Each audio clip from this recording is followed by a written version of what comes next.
We're getting the latest from all across the globe. Let's get you started.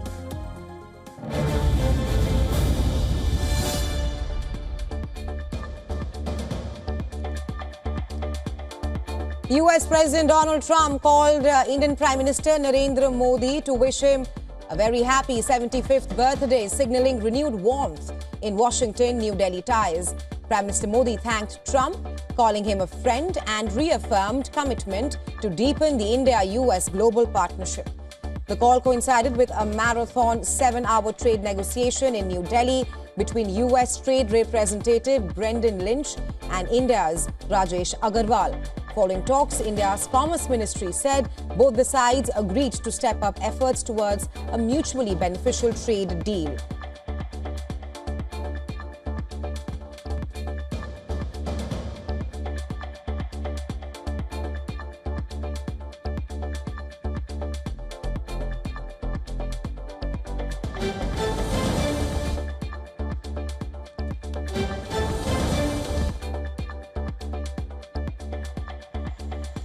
US President Donald Trump arrived in the UK for a second state visit, greeted with a royal red carpet welcome. A guard of honor welcomed Trump and First Lady Melania as they stepped off Air Force One at Stansted Airport near London. The couple then proceeded to Winfield House, the US ambassador's residence in London, where they will stay overnight. Trump, the first US president to be invited for 2 state visits, previously also met Queen Elizabeth during his 2019 visit. King Charles will host Trump at Windsor Castle with a lavish banquet and carriage ride before Trump meets UK Prime Minister Keir Starmer.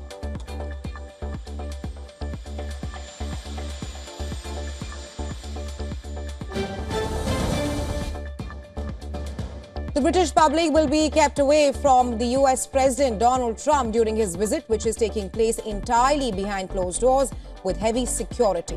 Well, a large anti-Trump demonstration was held in London, with demonstrators gathering outside Windsor Castle on Tuesday night.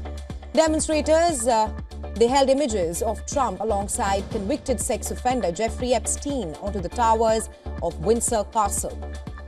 It also included newspaper headlines and footage showing the 2 men dancing together. Local police reported that 4 individuals were arrested following the stunt at Windsor Castle.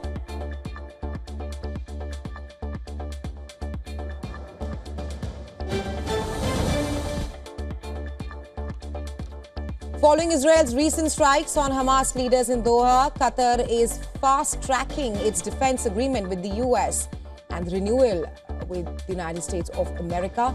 The pact dates back to June 1992, but current events have accelerated the need for an updated strategic alliance.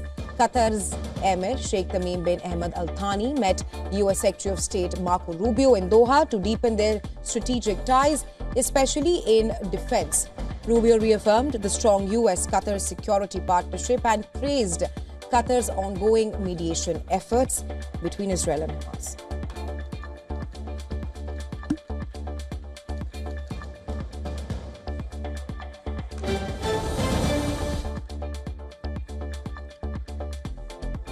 The United Nations, along with several countries, have condemned Israel's recent attack on Qatar, calling it a dangerous escalation and demanding accountability.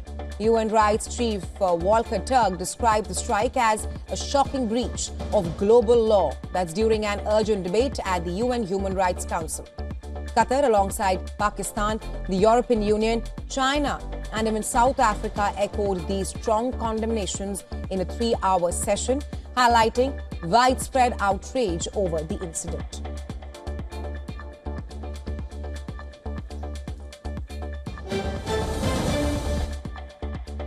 Israeli Prime Minister Benjamin Netanyahu said that a strike against Hamas officials in Qatar last week was justified by the Gulf states' ties to the group. He said Qatar had major influence but did not use it to encourage Hamas to release the remaining hostages in Gaza.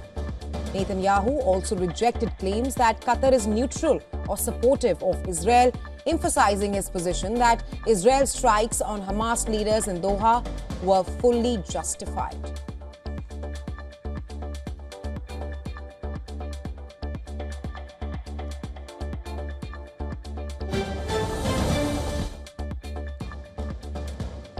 The Israeli Defense Forces continue the military operations in the Gaza Strip with reports indicating a major explosion in the area.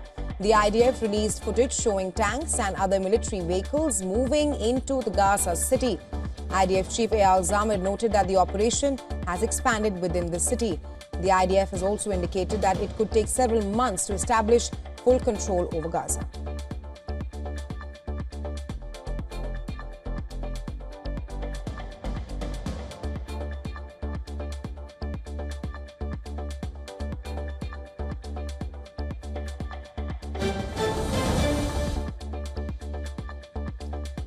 UN Secretary General Antonio Guterres pushed back against claims that a two-state solution is a gift to Hamas. Speaking at a press conference, he said that such a resolution would instead be a gift to the Palestinian people, who he emphasized have also endured suffering under Hamas.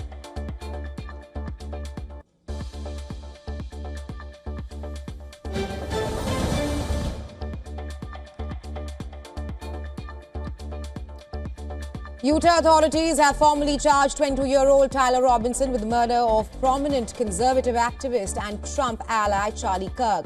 Prosecutors say that they will seek death penalty for the suspect.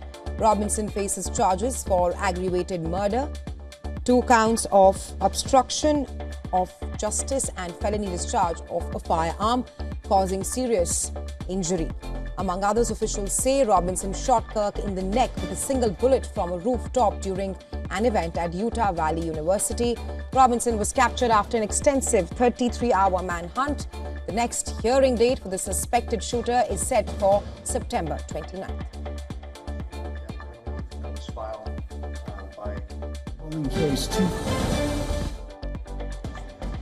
FBI Director Kash Patel told the Senate Judiciary Committee that there is no credible evidence in the law enforcement files he reviewed showing that Jeffrey Epstein trafficked young women to anyone but himself. Patel's statement came as he pushed back on questions from the Senate Judiciary Committee about his handling of the investigation into the assassination of conservative activist Charlie Kirk and the firings of veteran officials who have claimed that they were removed for political reasons.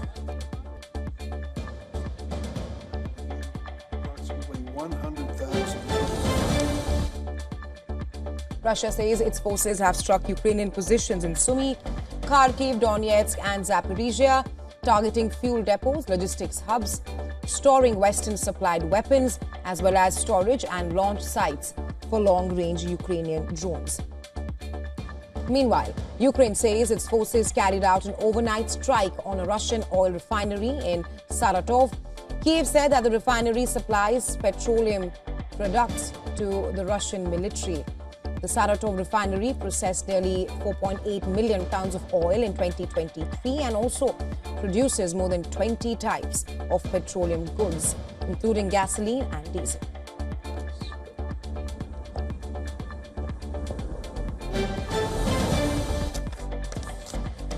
Taiwan's Ministry of National Defense has reported that 31 Chinese aircrafts, 14 vessels were detected operating around Taiwan. Among them, 26 aircrafts crossed the median line and entered the northern, southwestern and eastern sections of Taiwan's Ardis. The ministry stated it has monitored the situation closely and responded accordingly to these incursions.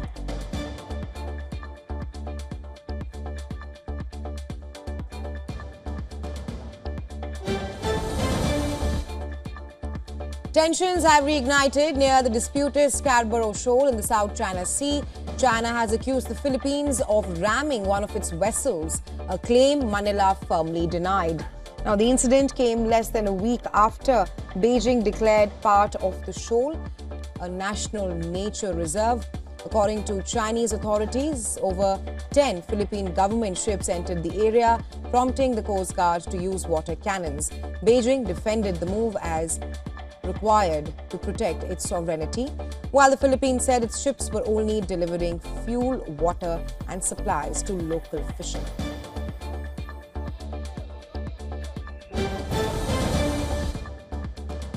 India and Canada's renewed diplomatic ties face a fresh challenge as US-based Khalistani outfits seeks for justice. They have now threatened to lay siege to the Indian consulate in Vancouver. The separatist group released a poster with India's new High Commissioner marked with a target and asked Indo-Canadians to avoid the mission that day. SFJ accused Indian embassies of running spy networks against Khalistani campaigners. The demonstration will demand accountability for alleged Indian espionage. Neither India's foreign ministry nor the Vancouver consulate has commented on this yet.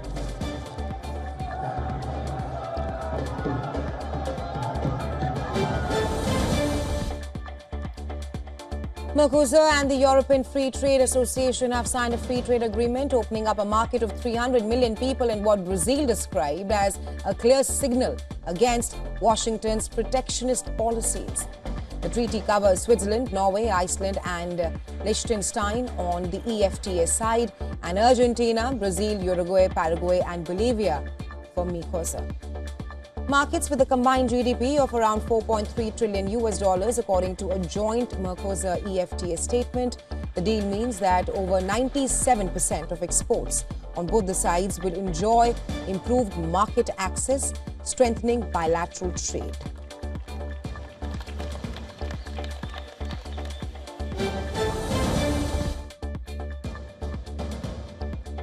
Mexico celebrated its 215th Independence Day with a historic military parade in Mexico City, led for the first time by President Claudia Sheinbaum. Cadets from the military college, along with personnel from the Army, Navy and National Guard, marched to honor the nation's freedom. The celebration commemorated the call to arms by rebel priest Miguel Hidalgo on September 16, 1810, at the start of the country's War of Independence from Spain. Conformada por 5 helicópteros UH-60 Black Hawk de la Fuerza Aérea Mexicana y General Felipe Ángeles. Brazilian police have arrested 45 people and rescued around 700 exotic animals in the country's largest ever crackdown on wildlife trafficking. Among the rescued were macaws, tortoises, monkeys and even a python, now receiving care at a central facility. The crackdown followed a year-long investigation. The highly structured gang has operated for decades, with some responsible for the mass hunting of wild animals while others transported them to urban centers for sale.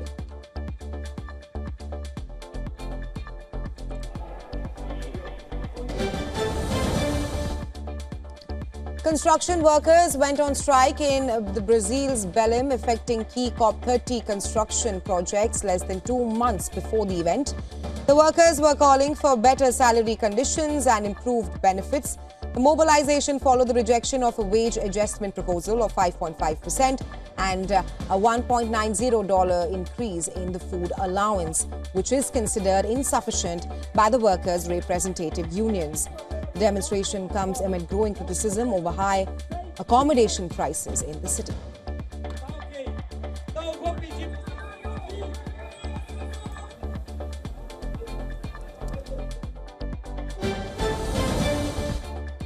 In Kabul, cosmetic surgery clinics are thriving despite the Taliban's strict rule and Afghanistan's economic struggles.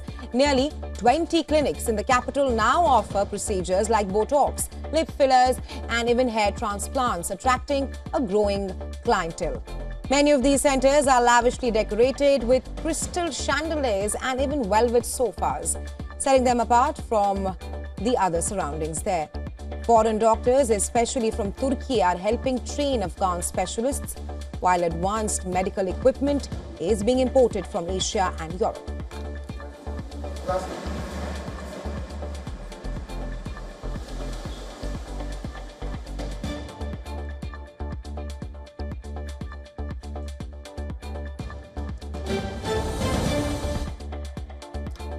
El Salvador's Navy seized 1.4 tons of drugs floating about 900 nautical miles southwest of El Cordequelo Island in the Pacific Ocean.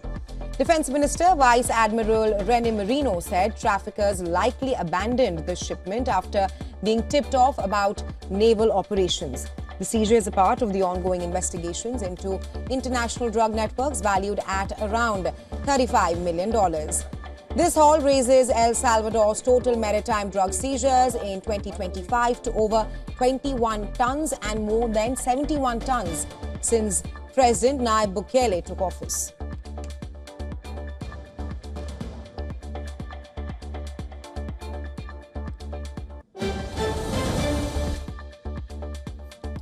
A military parade by the M23 rebel group, which controls parts of mineral-rich eastern Congo, has intensified concerns about the fate of an imminent peace deal between Congo and Rwanda.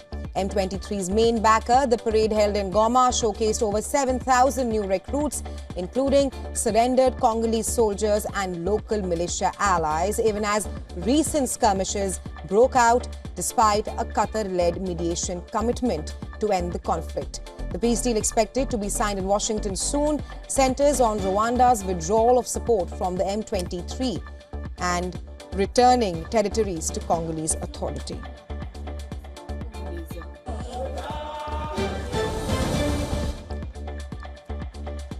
Thousands of residents and local leaders in Ecuador's central Azahuay province took to the streets to demand the suspension of a mining project by Canada's WION precious metals, which they say will affect an important water reserve. The government of President Daniel Noboa had granted WION an environmentalist license to start building the large gold mine there, but as community pressure mounted, the government suspended the start of construction work until WION provides an environmental management plan.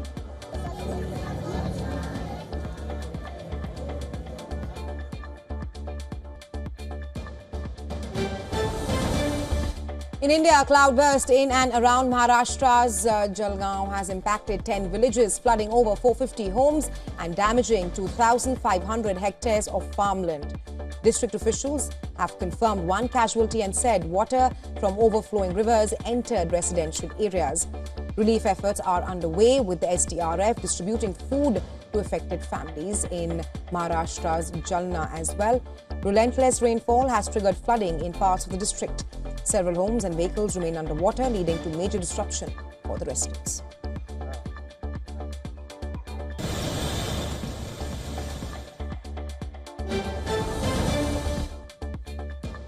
In the United States, big tech is pouring billions into nuclear fusion, an energy source long seen as science fiction. According to a new report, 29 developers are now headquartered in the country, racing to turn the experimental technology into a commercial reality.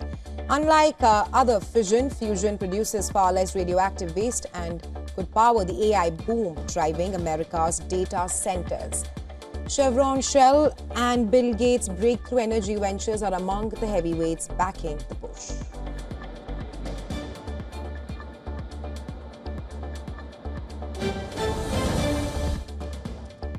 In China, NVIDIA's new RTX 6000D AI chip is failing to impress major tech firms. According to a report by Reuters, the chip designed for an AI inference is too expensive and underperforms compared to the banned RTX 5090 AI chip, which can still be brought on the grey market for less than half the price. Now, this chip costs around 50,000 yuan or about $7,000 US.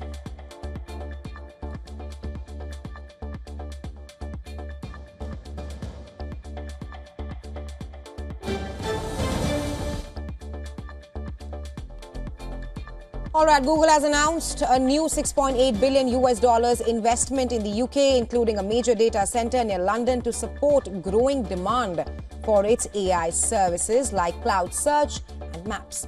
The Alphabet-owned company has said that the project could create over 8,000 jobs a year, a boost for Prime Minister Keir Starmer's government as it seeks to revive the economy.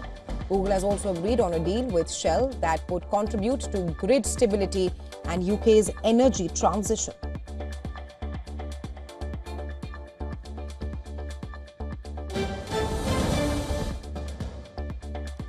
Google has unveiled its agents payments protocol, an open system enabling AI agents to shop and make purchases on behalf of users. Backed by over 60 merchants and major financial institutions, including MasterCard, Amex and PayPal. The agent payments protocol ensures interoperability between AI platforms, payment systems and vendors. Apart from this, the protocol supports both manual and automated approvals and integrates with crypto wallets through Coinbase and even MetaMask.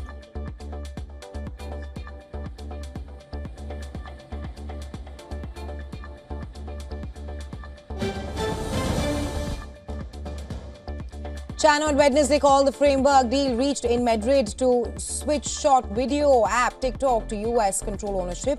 A win-win situation, according to a state media editorial. China would review TikTok's technology exports and intellectual property licensing. Investors on both the sides of the Pacific are now waiting for a call scheduled for Friday between Trump and Chinese President Xi Jinping.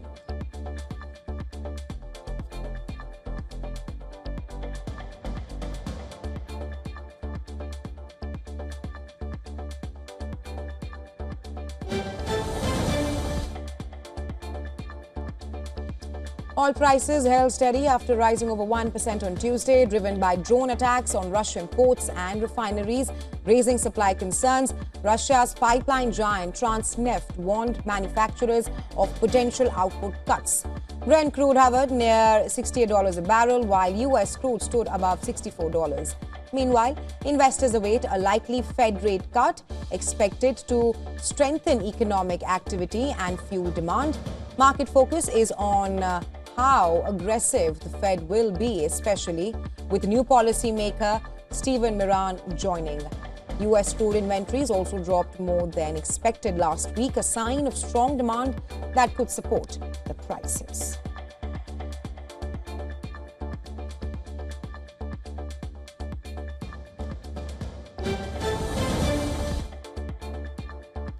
The US dollar is nearing a 3-year low ahead of the Federal Reserve's expected rate cut this week. Despite stronger than expected retail sales, broader economic concerns persist, putting pressure on the greenback. The euro and other major currencies have strengthened, while assets like gold are rallying. Markets are now closely watching the Fed's dot plot and Chair Powell's tone to gauge how deep the rate cuts might go in the coming months.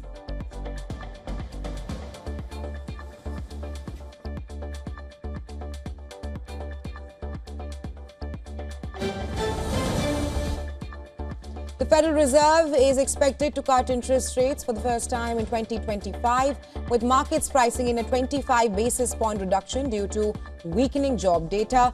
But political pressure and internal divisions are complicating the path forward. US President Donald Trump's attempted firing of Governor Lisa Cook and last-minute appointment of economic advisor Stephen Miran to the Fed have now raised concerns about central bank independence. Experts warn that this meeting could see rare dissent on both the sides, with some pushing for a larger cut and others favoring no move at all.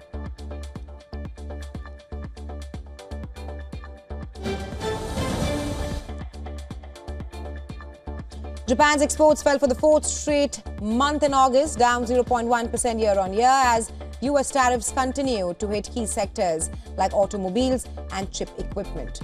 Exports to the US plunged nearly 14%, with car shipments down 28%. Meanwhile, exports to China also slipped slightly, though gains in other parts of Asia and the EU offered some relief. Imports dropped 5.2% due to lower oil prices, narrowing the trade deficit.